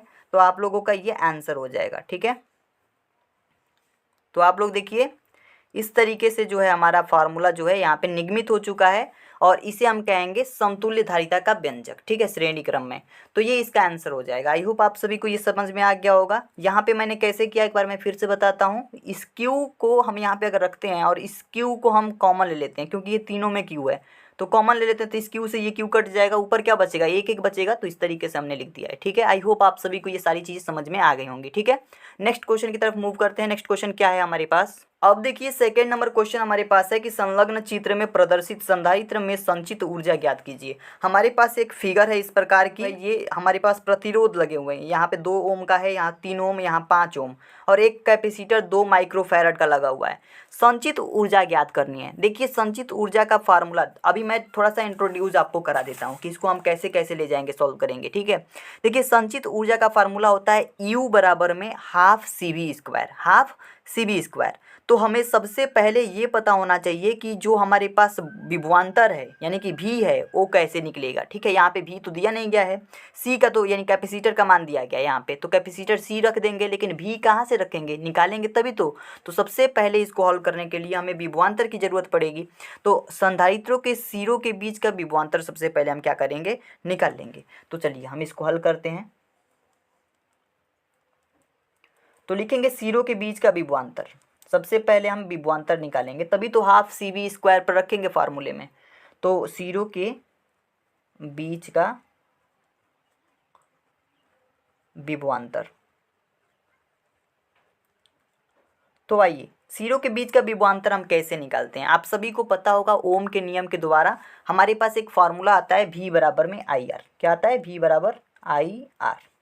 ये हमारे पास फार्मूला होता है जिसमें V क्या होता है, विभवांतर, I क्या होता है, धारा, और R क्या होता है, रेसिस्टेंस, जिसे हम प्रतिरोध कहते हैं। ठीक है, तो हमारे पास जो है I भी पता है और R भी पता है, तो यहाँ से हम V को आसानी से कैलकुलेट कर सकते हैं। तो V बराबर क्या हो जाएगा, I की जगह पे क्या रखेंगे, 2 एम्पियर, यहाँ पे 2 एम्पियर दिया गया है, तो I कितना दे रखा है, 2 एम्पियर दे रखा है, तो 2 रख देंगे। और इंटू का जो प्रतिरोध है R क्या है हमारे पास, ये तीनों प्रतिरोध लगे हुए हैं, तीनों प्रतिरोध को क्या कर देना है, जोड़ देना है। तो तीनों प्रतिरोध जोड़ेंगे तो 5 3 8 2 10 हो जाएगा। ठीक है, तो यहाँ पे हम 10 लिख देंगे। तो V बराबर क्या निकल के आ गया, 10 दूना का 20। तो ये 20 वोल्ट जो होगा ये विभवांतर निकल के आ गया है। अब हमारे पास विभवांतर पता हो गया, तो अब हम संधारित्र की संचित ऊर्जा ज्ञात कर सकते हैं। तो देखिए संधारित्र में लिखेंगे, संधारित्र में संचित ऊर्जा का जो फॉर्मूला होता है वो लिखेंगे। ठीक है, संचित ऊर्जा, देखिए ऊर्जा को हम U से प्रदर्शित करते हैं और U बराबर होता है हाफ सी वी स्क्वायर, ये इसका फॉर्मूला होता है। ठीक है, तो इस फार्मूले को जो है आप सभी को याद होना बहुत ज़रूरी है। अगर फार्मूला ही याद नहीं रहेगा तो न्यूमेरिकल क्वेश्चन को करने में सबसे बड़ी दिक्कत तो यही होगी कि आपको फार्मूला ही नहीं पता रहेगा तो कैसे सॉल्व कर पाएंगे। हर एक चैप्टर के फार्मूले आपको तैयार होने चाहिए। अगर आप कमेंट करेंगे तो मैं जो है अलग से आप लोगों को वीडियो बना दूंगा जिसमें सारे फार्मूले आपके हर एक चैप्टर वाइज रहेंगे। ठीक है, अच्छे से एक भी फार्मूला छूटेगा नहीं, जितने भी इंपॉर्टेंट फार्मूले हैं उनका मैं एक वीडियो आप लोगों को बना दूंगा। ठीक है, अगर आपकी डिमांड आएगी तब। तो U बराबर में हाफ सी वी स्क्वायर, ये हमारे पास फार्मूला आ गया जो हमारे पास संचित ऊर्जा का है। हमें क्या याद करना है, संचित ऊर्जा ही ज्ञात करनी है, तो ये फार्मूला होता है। अब क्या करेंगे कि हर जगह पे हम इसका मान रखते जाएंगे। तो U बराबर में क्या हो जाएगा हमारे पास, U बराबर हाफ तो हाफ ही रहेगा, इंटू का C का मान हमारे पास 2 माइक्रोफैरड दे रखा है। अब देखिए माइक्रोफैरड दे रखा है तो इसको फैरड में बदलने के लिए, देखिए 2 माइक्रोफैरड है, इसको फैरड में बदलने के लिए 10⁻⁻6 से हम क्या कर देंगे, गुणा कर देंगे। क्या कर देंगे, 10⁻⁻6 से गुणा कर देंगे तो ये फैरड में बदल जाएगा। तो यहाँ पे हम क्या लिखेंगे, 2 × 10⁻⁻6 और इंटू का V स्क्वायर कह रहा है, तो V कितना निकला है, 20 वोल्ट निकला है, तो 20 का हम स्क्वायर कर देंगे। क्या कर देंगे, 20 का स्क्वायर कर देंगे। अब यहाँ से इसको सॉल्व करेंगे तो 2 से 2 क्या हो जाएगा, कट जाएगा। यहाँ से U बराबर क्या निकल के आ जाएगा, U बराबर अगर हम 1 का गुणा हम 10⁻6 में करें तो ये हो जाएगा हमारे पास 10⁻⁻6, यही सेम टू सेम हो जाएगा। और अगर 20 का हम स्क्वायर कर दें तो ये क्या हो जाएगा, 400 हो जाएगा। क्या हो जाएगा, 400। ठीक है, अगर आगे हम थोड़ा सा इसको हम देखिए, हमारा सॉल्यूशन तो हो चुका है, लेकिन थोड़ा कैलकुलेशन यहाँ पे देखिएगा। u बराबर हमारे पास हो जाएगा 10⁻⁻6 और गुणे में इसको हम 4 गुणे 10⁻2 नहीं लिख सकते हैं, बिल्कुल लिख सकते हैं ना। तो u बराबर हमारे पास क्या आ जाएगा, u बराबर आ जाएगा 10⁻⁻6 है और 10⁻2 है। तो इन दोनों को आपस में घटा देंगे, अगर बेस बराबर हो तो घातांक क्या आपस में जुड़ेंगे, तो यहाँ माइनस है तो घटेंगे, तो 10⁻⁻6 है और 2 है, तो यहाँ पे 10 के पावर क्या हो जाएगा, -4 हो जाएगा। तो पहले 4 है तो 4 को लिख लेते हैं, उसके बाद 10⁻⁻4 लिख देंगे। इस तरीके से कोई दिक्कत है यहाँ पे, नहीं कोई दिक्कत नहीं होनी चाहिए आप लोगों को। आई होप आप सभी को ये समझ में आ गया होगा। और एक दूसरी इंपॉर्टेंट बात है, यहाँ पे आपको यूनिट लगाना बहुत ज़रूरी है। हम यू निकल रहे हैं, संचित ऊर्जा निकल रहे हैं, ऊर्जा का मात्रक होता है जूल, तो यहाँ पे जूल लिख दीजिएगा। आई होप आप सभी को ये सारी चीज़ें समझ में आ गई होंगी। किसी तरीके की कोई दिक्कत हो कमेंट बॉक्स में ज़रूर बताइएगा, ठीक है। चलिए देखते हैं नेक्स्ट क्वेश्चन हमारे पास क्या है। तो थर्ड नंबर क्वेश्चन हमारे पास है, दिए गए परिपथ में दोनों संधारित्रों पर संचित आवेशों की गणना कीजिए। हमें क्या करना है कि इसमें जो हमारे पास फिगर दिया गया है, ये जो परिपथ है बेसिकली, इस परिपथ में ये दो संधारित्र हैं जो 4 माइक्रोफैरड के हैं, 6 माइक्रोफैरड के हैं, और बाकी ये सारे क्या हैं, प्रतिरोध लगे हुए हैं, 4 ओम का, 5 ओम का, 1 ओम का, और ये हमारे पास E बराबर 20 वोल्ट यहाँ बैटरी लगी हुई है, ठीक है। तो यहाँ पे हमें कह रहा है कि आवेशों की गणना कीजिए। आवेशों की गणना करने के लिए हमें दो चीज़ों की जरूरत पड़ेगी, एक तो विभवांतर, और इस परिपथ में जो विभवांतर है एक तो उसकी जरूरत पड़ेगी, दूसरी हमारे पास धारिता की जरूरत पड़ेगी। किसकी, धारिता की जरूरत पड़ेगी। तो ये दो चीज़ें हमें तभी मिलेंगी जब हम ये पता कर पाएँ कि इस परिपथ में बहने वाली धारा कितनी है, यानी धारा करंट कितना है, ठीक है। तो जब हम करंट फाइंड कर लेंगे उसके बाद विभवांतर मिल जाएगा, विभवांतर फाइंड करने के बाद धारिता, और धारिता के बाद से हम आवेशों की गणना कर पाएंगे। तो आसानी से समझिएगा, देखिए सारे स्टेप को अच्छे से समझिएगा। तो इसको देखिए हम हल करते हैं, ठीक है। तो सबसे पहले हम क्या निकालेंगे, धारा निकालेंगे। क्या निकालेंगे, धारा। तो लिखेंगे परिपथ में धारा, ठीक है, परिपथ में धारा। तो देखिए परिपथ में धारा निकालने का हमारे पास फॉर्मूला होता है कैपिटल E अपॉन में क्या हो जाएगा, इस कैपिटल R और प्लस का स्मॉल r, ठीक है। ये I लिख लेते हैं यहाँ पे, I बराबर में ये फार्मूला हमारे पास होता है, ठीक है। इस फार्मूले को आप लोग याद रखेंगे। तो इसके आगे अगर इस पे फार्मूले पे हम रखना चाहें मानों को, तो देखिए ई के जगह पे हम 20 वोल्ट रख सकते हैं, क्योंकि ई बराबर यहाँ 20 दिया गया है, तो यहाँ पे हम 20 रख देंगे। और बट्टा में ये आर हमारे पास है, यानी कि रेसिस्टेंस है। तो देखिए यहाँ पे आर की जगह पे हम ये ऊपर वाला आर है, और स्मॉल आर का मतलब है कि ये वाला आर है, यानी इस रेसिस्टेंस की बात करें तो टोटल रेसिस्टेंस को हमें क्या करना है, आपस में जोड़ देना है। तो 4 प्लस का 5 ये कैपिटल आर हो गए, और प्लस का 1 स्मॉल आर हो गया, ठीक है। इन सभी को क्या करना है, जोड़ लेना है। तो आगे हम इसको सॉल्व करें तो 20 बट्टा का क्या हो जाएगा, 5 4 9 1 10। अब इसको अगर काट दें तो ये क्या आ जाएगा, 2 बट्टा का 1 आ जाएगा, यानी कि 2 यहाँ पे एम्पियर जो है यहाँ पे धारा निकल के आ गई। 10 दूना का 20, ये धारा क्या, किसमें धारा का मात्रक एम्पियर होता है, तो 2 एम्पियर यहाँ पे धारा निकल के आ गया। इस पूरे परिपथ में जो धारा बह रही है 2 एम्पियर की बह रही है, ठीक है। अब इसके बाद हमें विभवांतर फाइंड करना है, विभवांतर निकालना है। तो हम क्या करेंगे कि इस ए और बी, यहाँ पे हमारे पास ए पॉइंट है इस फिगर में, ठीक है, यहाँ बी ए होता है, यहाँ पे बी होता है। ये इंपॉर्टेंट, बहुत इंपॉर्टेंट क्वेश्चन है ये, ठीक है। और इस ए और बी के बीच में विभवांतर हम ज्ञात कर लेंगे, ए व बी के बीच विभवांतर। ये क्वेश्चन जो है कई सालों से पूछा जा रहा है, तो इस क्वेश्चन को जरूर से जरूर प्रैक्टिस कर लीजिएगा। ऐसे ही क्वेश्चन आपके एग्जाम में देखने को मिलेंगे। तो ए और बी के बीच विभवांतर की अगर हम बात करते हैं तो आप सभी को पता होगा फार्मूला ओम के नियम के अनुसार V बराबर में आई आर, जो कि अभी हम लोगों ने किया है, अभी हम लोग सॉल्व करके आ रहे हैं, ठीक है। तो देखिए V बराबर आई आर फार्मूला होता है, तो V बराबर में हम निकालेंगे तो I का मान कितना निकल गया है, 2 एम्पियर, तो 2 रख देंगे, और गुणे में R कितना है यहाँ पे 4 5 और ये 1 है, ठीक है। ए और बी के बीच निकलना है ना हमें, तो ए और बी के बीच अगर हम विभवांतर निकालना है तो इसमें रेसिस्टेंस क्या है, 4 ओम 5 ओम, 5 4 कितना हो जाएगा, 9 हो जाएगा, तो 9 से मल्टीप्लाई कर देंगे यहाँ पे। तो V बराबर क्या निकल के आ गया, 9 दूना का 18 वोल्ट, क्या निकल के आ गया, 18 वोल्ट निकल के आ गया, ठीक है। इसका मात्रक वोल्ट होता है विभवांतर का, तो ये विभवांतर निकल के आ गया। तो हमारे पास भी प्राप्त हो गई है। अब हमारे पास अगर आवेश की गणना करनी है तो सी और भी दोनों पता होना चाहिए, क्योंकि क्यू बराबर में हमारे पास होता है सी भी, या फिर हम ये कह सकते हैं सी बराबर में क्यू अपन भी। ये फार्मूला आप लोगों को पता होगा। तो यहाँ से आवेश की गणना करनी है तो सी और भी का मान पता होना चाहिए। तो भी हमें निकल गया और सी का हमें निकालना है अभी, ठीक है। ये सी का निकालने के लिए हम क्या करेंगे, यहाँ पे देखिए, तो सी का निकालने के लिए हम क्या फिर से लिखेंगे, ए व बी के बीच, सी क्या होता है, धारिता होता है, तो ए व बी के बीच धारिता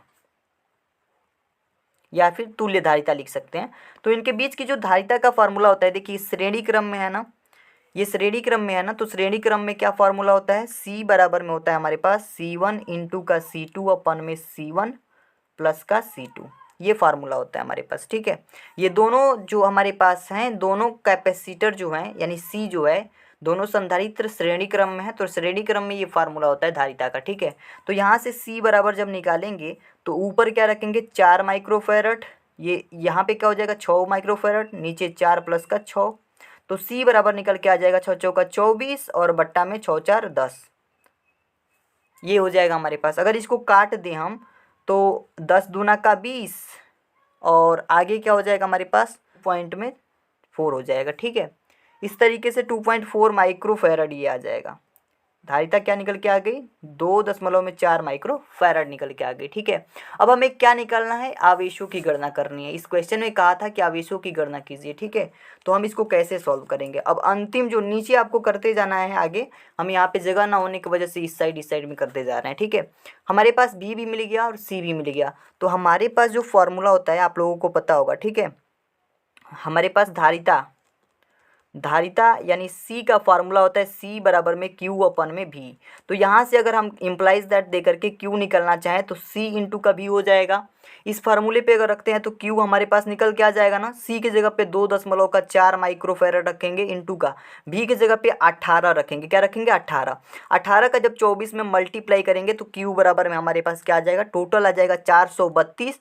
एक अंक के बाद दशमलव लगाए तो एक अंक के बाद दशमलव लगा देंगे, 43.2 आ जाएगा, ठीक है, 43.2। और देखिए ये हमारे पास आवेश है ना, तो आवेश का मात्रक क्या होता है, कूलाम होता है, तो ये हमारे पास लिख देंगे कूलाम। तो ये हो गया हमारा आंसर। आई होप आप सभी को ये सारी चीज़ समझ में आ गई होंगी। किसी भी तरीके की कोई भी दिक्कत हो आप लोग कमेंट बॉक्स में बता सकते हैं, ठीक है। तो यहाँ पे जो है संचित जितने भी आवेश थे इस परिपथ में, उस सारे यहाँ पे निकल के आ चुके हैं 43.2 कूलाम, ठीक है। तो आई होप आपको ये क्वेश्चन का सॉल्यूशन समझ में आया होगा, ठीक है। नेक्स्ट क्वेश्चन की तरफ चलते हैं दोस्तों। अब नेक्स्ट बहुत ही इंपॉर्टेंट क्वेश्चन आप सभी के सामने लेकर के आ चुका हूँ। इस क्वेश्चन को अच्छे से पढ़िएगा और इस क्वेश्चन को कैसे मैं सॉल्व करता हूँ अच्छे से देखिएगा, क्योंकि ये क्वेश्चन जो है बहुत इंपॉर्टेंट है, हर साल आपके एग्जाम में आता है, ठीक है। तो देखिए क्वेश्चन क्या है हमारे पास, सिद्ध कीजिए कि निरक्षीय स्थिति में किसी बिंदु पर वैद्युत द्विध्रुव द्वारा वैद्युत विभव शून्य होता है। यानी कि कभी भी आप लोगों से ये पूछा जाए कि निरक्षीय स्थिति में जो वैद्युत विभव का मान होता है वो क्या होता है, तो शून्य होता है, और इसी चीज़ को हमें सिद्ध करके दिखाना है, ठीक है। तो द्विध्रुव के कारण जो निरक्षीय स्थिति होती है वहाँ पे जो वैद्युत विभव होता है शून्य होता है। इसको हम कैसे सिद्ध करेंगे आइए समझते हैं। देखिए सबसे पहले आपको तो फिगर बनाना आना चाहिए। निरक्षीय स्थिति का जो फिगर है कैसे बनाते हैं, मान लीजिए कि हमारे पास -q आवेश प्लस q आवेश, इनके बीच की दूरी टोटल दूरी कितनी है 2l है। कितनी दूरी है 2l। अगर 2l दूरी है और ये कुछ दूरी यानी कि सूक्ष्म दूरी पर रखे हुए हैं तो ये एक वैद्युत द्विध्रुव का निर्माण करेंगे। और यहाँ से निरक्षीय का मतलब है कि इसके लंबवत। तो निरक्षीय स्थिति में यहाँ पे बिंदु P स्थित है, ठीक है, और कितने दूरी पर स्थित है, r दूरी पर स्थित है, ठीक है। तो इसे हम कहेंगे निरक्षीय स्थिति, ठीक है। बिंदु P अगर इधर है तो इसे निरक्षीय स्थिति कहेंगे। बिंदु P अगर इधर रहता तो हम इसे क्या कहते, इसको क्या कहते, अक्षीय स्थिति, ठीक है। आपको अगर मैं यहाँ पे एक लाइन ड्रॉ कर दूं तो यहाँ पे एक त्रिभुज जैसा बना हुआ दिखेगा, समकोण त्रिभुज, जो यहाँ पे 90 डिग्री का एंगल बनाता हुआ ये त्रिभुज दिखेगा, ठीक है। तो इस त्रिभुज में आप देखेंगे कि इस भुजा का मान L है, इस भुजा का मान R है, और ये भुजा नहीं पता है हमें, तो इस भुजा का नाम हम कुछ रख देंगे, ठीक है। और मान लेते हैं कि यहाँ पे जहाँ -q आवेश रखा है वहाँ पे A है और +q आवेश की जगह पे बिंदु B है, ठीक है। और यहाँ से A से P की जो दूरी हमें नहीं पता है तो हम क्या करते हैं, पाइथागोरस प्रमेय के अनुसार अंडर रूट में हम इन दोनों के स्क्वायर को ऐड कर लेते हैं। तो r का स्क्वायर प्लस का l का स्क्वायर, ऐसे लिख सकते हैं क्या, बिल्कुल लिख सकते हैं, ठीक इसी तरीके से अगर इस साइड में आते हैं तो इधर भी 90 डिग्री का एंगल बन रहा है, यानी कि इधर भी हमारे पास एक राइट एंगल ट्रायंगल ड्रॉ हो रहा है। और इस भी भुजा की बात करते हैं बी से लेकर के पी की दूरी की, तो आर और एल का ही स्क्वायर लिखेंगे। तो इस भुजा की लंबाई क्या हो जाएगी, एल स्क्वायर प्लस का आर स्क्वायर, यही चीज़ मिल जाएगा इधर भी। ये चीज़ आपको समझ में आ रही है? हाँ, तो बिल्कुल भी अच्छे से समझना है। देखिए आगे इसको हम कैसे सॉल्व करेंगे, आपको देखिए सबसे पहले यहाँ पे मैंने लिख दिया है। इस भाषा को अगर लिखेंगे तो एग्जामिनर जो है आपसे अट्रैक्ट होगा। लिखना है आपको, माना एक वैद्युत द्विध्रुव जिसके आवेश जो है माइनस क्यू और प्लस क्यू है, ठीक है, जिनके बीच की दूरी 2l है। देखिए हमारे पास ये द्विध्रुव वैद्युत द्विध्रुव है, माइनस क्यू आवेश है प्लस क्यू आवेश है, 2l दूरी पर रखे हैं, यानी कि इनके बीच की दूरी कितनी है, 2l है, तो 2l लिख दिए हैं। जिसके निरक्षीय स्थिति में r दूरी पर बिंदु P है। देखिए निरक्षीय स्थिति में जो है r दूरी पर, ये r रेडियस है इसकी, यानी दूरी है, और P बिंदु स्थित है यहाँ पे, ठीक है। तो यहाँ पे हमें वैद्युत विभव की गणना करनी है। बस इतनी सी लैंग्वेज आपको लिखनी है जो कि आपको समझ में आ रही होगी यहाँ पे मैंने क्यों लिखा है, ठीक है। अब आगे क्या करना है आपको कि सबसे पहले तो हम क्या करेंगे कि आपको विभव का फार्मूला पता होना चाहिए, ठीक है। तो विभव का जो फार्मूला होता है विभव का, तो विभव का जो फार्मूला होता है ना, v बराबर में 1/4πε0 q/r होता है। क्या होता है, 1/4πε0 q/r, ये हमारे पास वैद्युत विभव का फार्मूला होता है। तो यहाँ से इसी फार्मूले का यूज करके जो है हम माइनस क्यू आवेश के कारण बिंदु P पर वैद्युत क्षेत्र की वैद्युत क्षेत्र की नहीं, वैद्युत विभव हम यहाँ पे ज्ञात करेंगे। तो माइनस क्यू आवेश के कारण यहाँ बिंदु P पर वैद्युत विभव अगर हम ज्ञात करना चाहें तो क्या लिखेंगे, लिखेंगे माइनस क्यू आवेश के कारण, माइनस क्यू आवेश के कारण बिंदु P पर विद्युत विभव।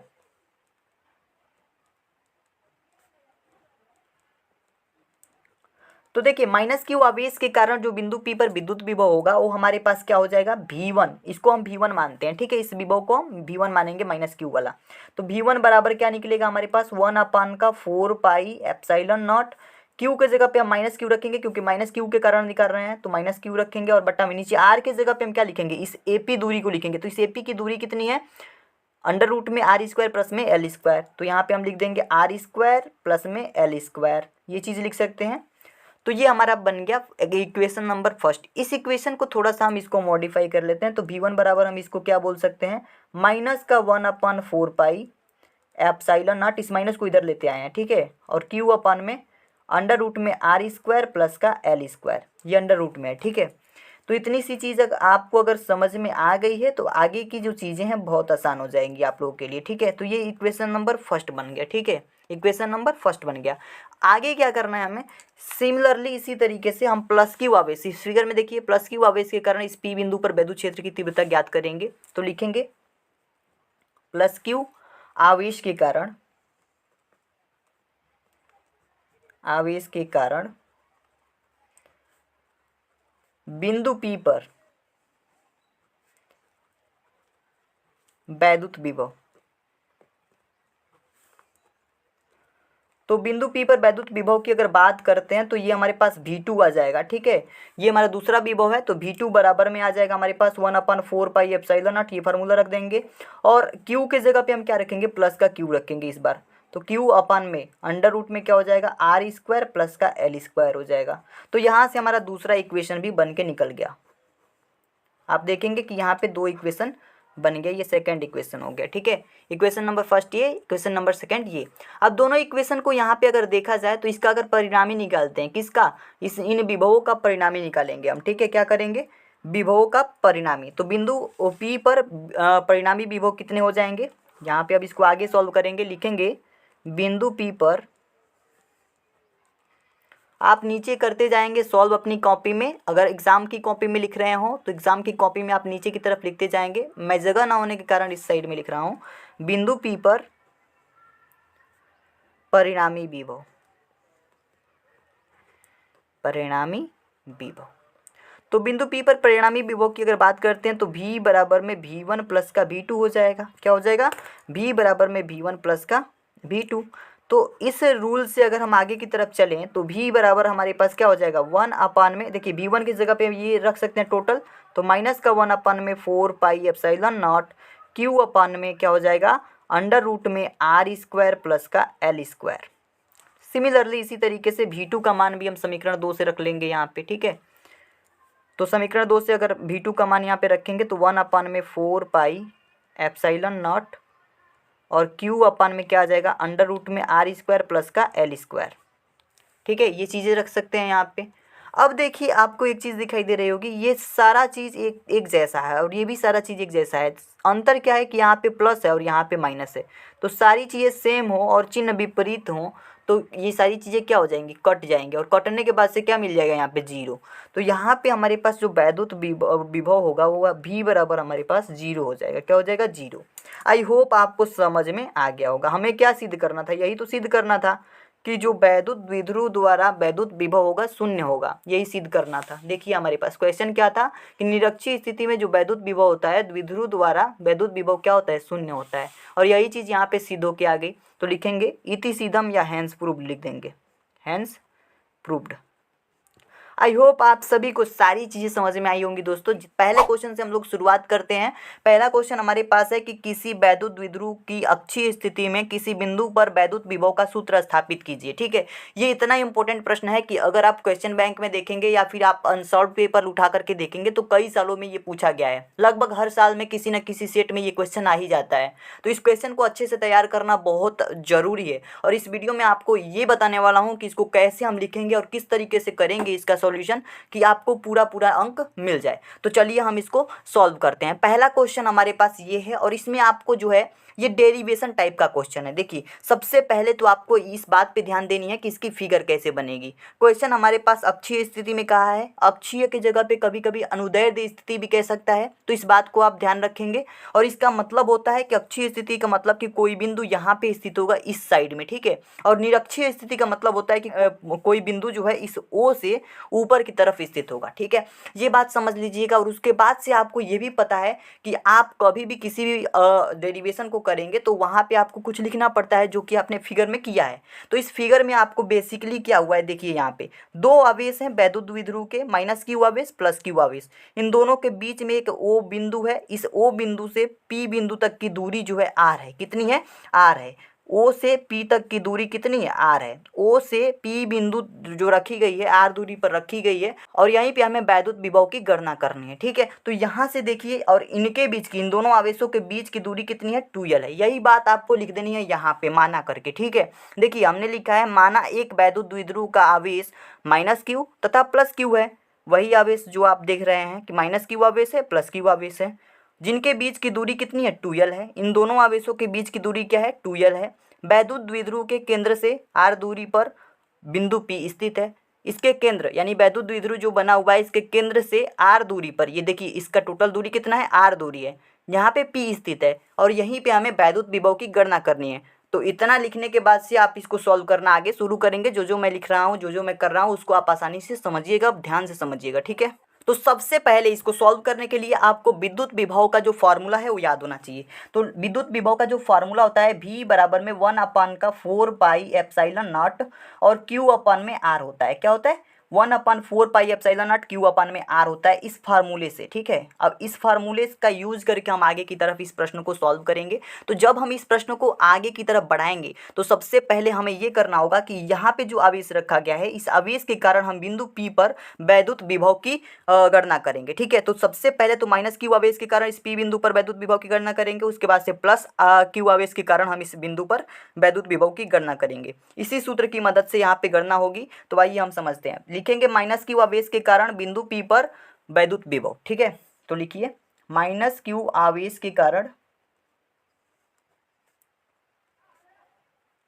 बिंदु P पर विद्युत विभव। तो अगर बात करते हैं -Q आवेश के कारण, तो देखिए हमारे पास ये टोटल दूरी 2L है। तो अगर O बिंदु से हम दूरी लें तो यहाँ इसकी दूरी क्या हो जाएगी, -Q आवेश से O बिंदु तक की दूरी L हो जाएगी, और +Q आवेश से O बिंदु तक की दूरी जो होगी L हो जाएगी, ठीक है। L मिल करके 2L तो होता है। तो ये सारी दूरी 2L है, तो ये हाफ हाफ कर दिया हमने, LL हो जाएगा, ठीक है। तो देखिए यहाँ से हमारे पास इसी फॉर्मूले पे रखेंगे तो V1 मान लेते हैं। -Q आवेश के कारण जो वैद्युत विभव निकलेगा उसको हम V1 मान लेते हैं। तो V1 बराबर हमारे पास क्या आ जाएगा, ये हमारा एज इट इज रहेगा वैसे ही, 1/4πε0 और क्यू की जगह पे क्या लिखेंगे, माइनस क्यू आवेश है तो माइनस क्यू लिखेंगे। अपन में क्या हो जाएगा, आर, आर का मतलब है कि दूरी, माइनस क्यू आवेश के कारण पी बिंदु पर निकलना है तो इसकी दूरी कितनी है, ये हमारे पास देखिए यल है इतना दूर तक, और यहाँ से लेकर के ये दूरी आर है, तो दोनों को अगर जोड़ दें तो ये यहाँ से लेकर के यहाँ तक की दूरी पता चल जाएगी। तो हम क्या करेंगे, आर में हम एल को जोड़ दें या एल में हम आर को जोड़ दें, बात एक ही है। तो आर प्लस का एल यहाँ पे लिख सकते हैं, बिल्कुल लिख सकते हैं इस तरीके से। किसी भी तरह की कोई कन्फ्यूज़न हो आप लोग जो है कमेंट बॉक्स में बता दीजिएगा, ठीक है, वैसे कोई कन्फ्यूज़न छोड़ूंगा नहीं। देखिए अब यहाँ पे हम V1 बराबर अगर इसको आगे की तरफ बढ़ाएं तो इस माइनस क्यू को, माइनस को हम पहले लिख सकते हैं, तो -1 अपान में 4 पाई एप्सिलॉन नॉट, और क्यू अपान में क्या हो जाएगा, आर प्लस का यल, इस तरीके से आ जाएगा, जिसको हम समीकरण नंबर फर्स्ट मान लेते हैं, समीकरण नंबर फर्स्ट मान लेते हैं। यहाँ तक आपने इसको सॉल्व कर लिया, ठीक है। तो माइनस क्यू आवेश के कारण जो हमने विद्युत विभव प्राप्त किया वो ये निकल के आया। अब हम क्या करेंगे कि प्लस क्यू आवेश के कारण, यहाँ पे फिगर देखिए, इस आवेश के कारण अब बिंदु पी पर वैद्युत विभव ज्ञात करेंगे। तो लिखेंगे प्लस क्यू आवेश के कारण, आवेश के कारण बिंदु पी पर विभव। तो अगर हम प्लस क्यू आवेश के कारण विभव की बात करते हैं तो यहाँ पे हम इस विभव को V2 मानते हैं, तो ये हमारे पास फार्मूला बनेगा 1/4 पाई एप्सिलॉन नॉट। यहाँ पे क्या रखना है, क्यू आवेश रखना है, तो यहाँ पे प्लस क्यू है तो प्लस क्यू रखेंगे, अपान में क्या हो जाएगा, आर रखना है, यानी दूरी रखनी है। तो वो दूरी का मतलब क्या है, यहाँ से देखिए इस आवेश से लेकर के पी बिंदु तक की दूरी क्या है नहीं पता है, तो यहाँ पे यल है, ओ से लेकर के यहाँ तक यल है अगर, और ओ से लेकर के यहाँ तक पी आर दूरी है, तो अगर हम आर में से एल को घटा दें तो ये दूरी नहीं पता चल जाएगी। तो हम क्या करेंगे, यहाँ पे आर माइनस का एल लिखेंगे, तो ये हमारा बन जाएगा समीकरण नंबर सेकंड। ये हमारा हो गया प्लस क्यू आवेश के कारण जो बिंदु पी पर विभव होगा उसका मान। तो इस तरीके से हमने V1 V2 प्राप्त कर लिया, और यहाँ पे हम जो है क्या करेंगे कि V1 और V2 को जोड़ देंगे, इसका मतलब है कि विभव का परिणामी निकालेंगे। तो यहाँ पे लिखेंगे बिंदु पी पर जो विभव होंगे उनका परिणामी क्या होगा, ठीक है। तो लिखेंगे बिंदु पी पर परिणामी विभव।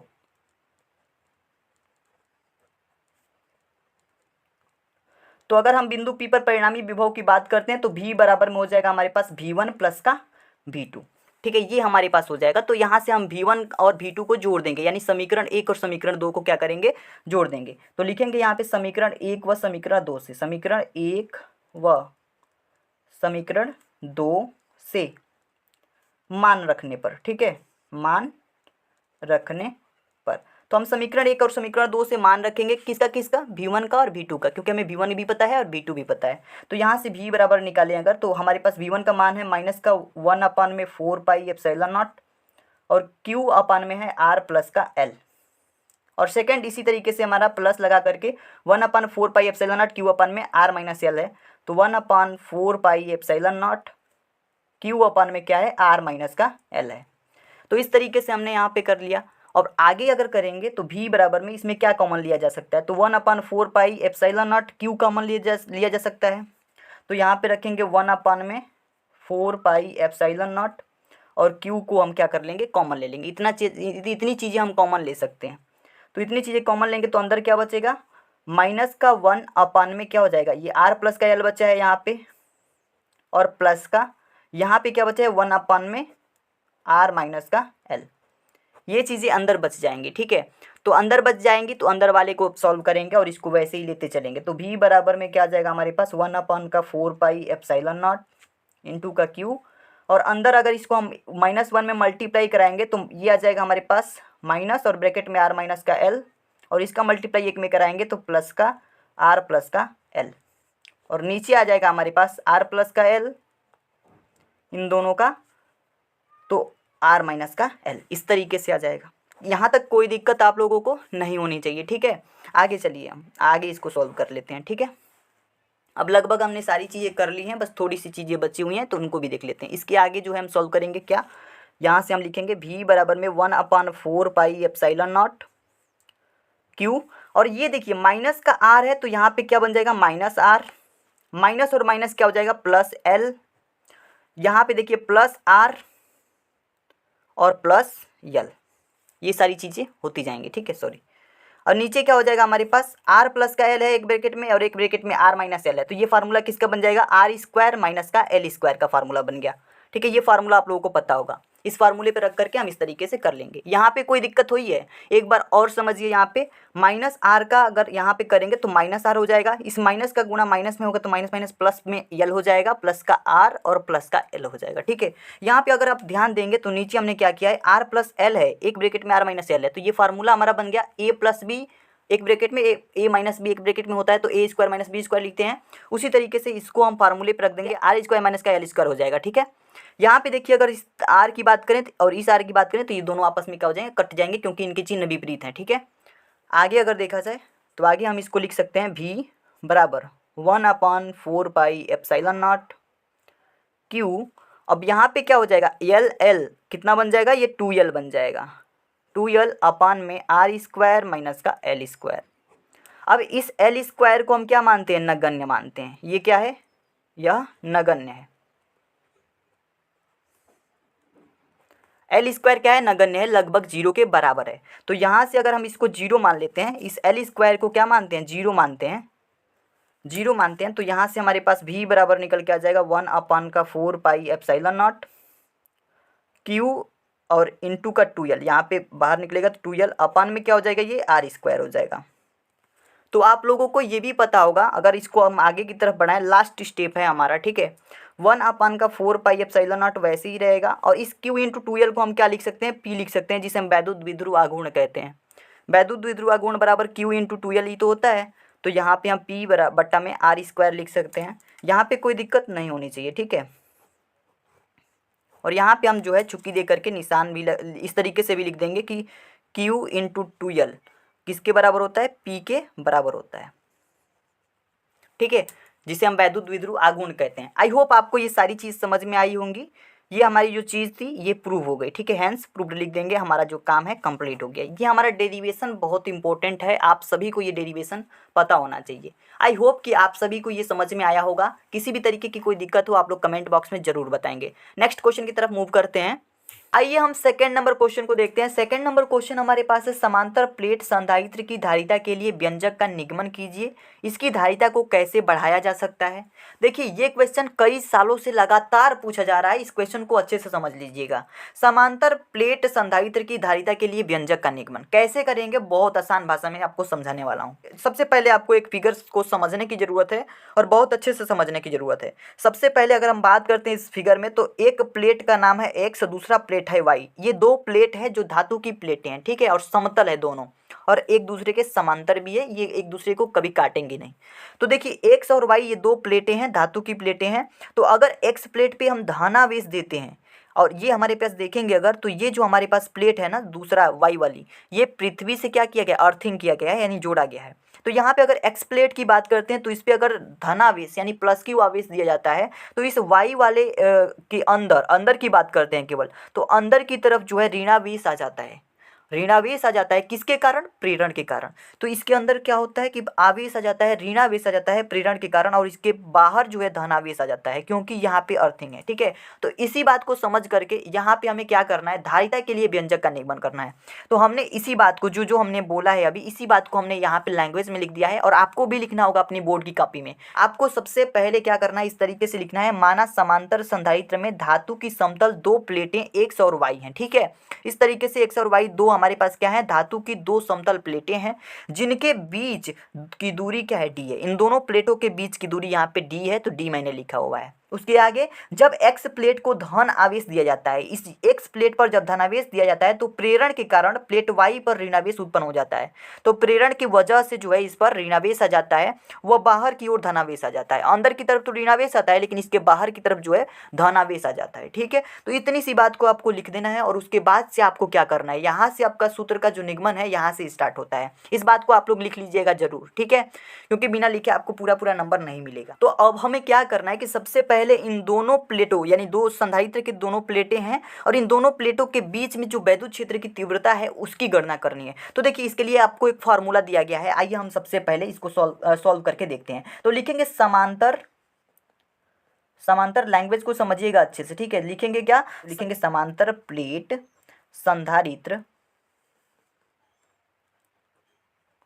की प्लेटों के बीच, ये दो प्लेटें हैं, प्लेटों के बीच वैद्युत क्षेत्र की तीव्रता।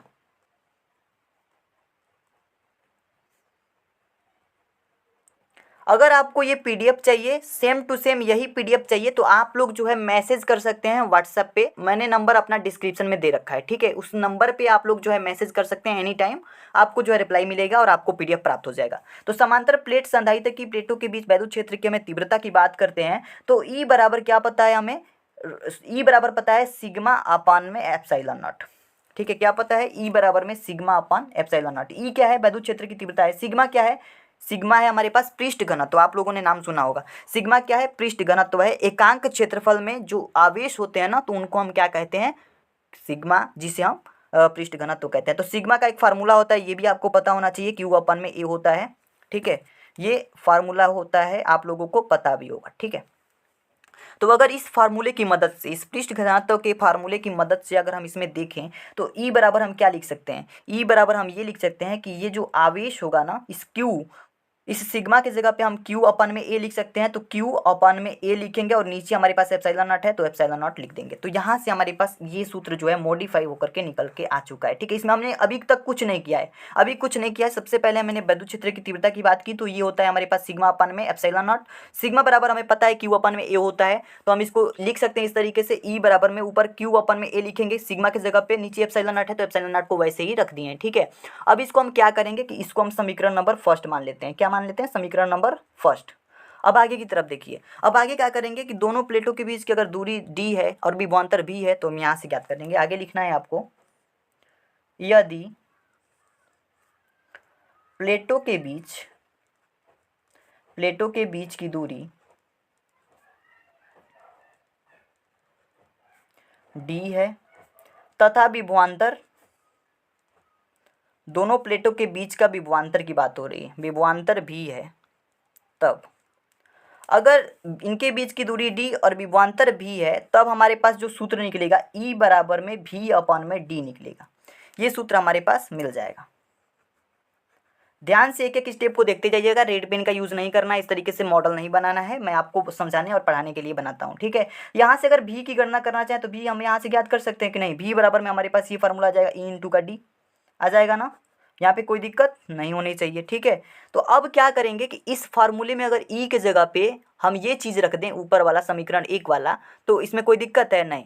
तो इस ई के जगह पे हम इसका मान रख देंगे, तो लिखेंगे समीकरण एक से, समीकरण एक से, समीकरण एक से हमारे पास भी बराबर क्या मिल जाएगा? इस ई की जगह पे क्यू अपन में ए एप्सिलॉन नॉट लिख सकते हैं, तो क्यू अपन में ए एप्सिलॉन नॉट और इंटू का डी हो जाएगा।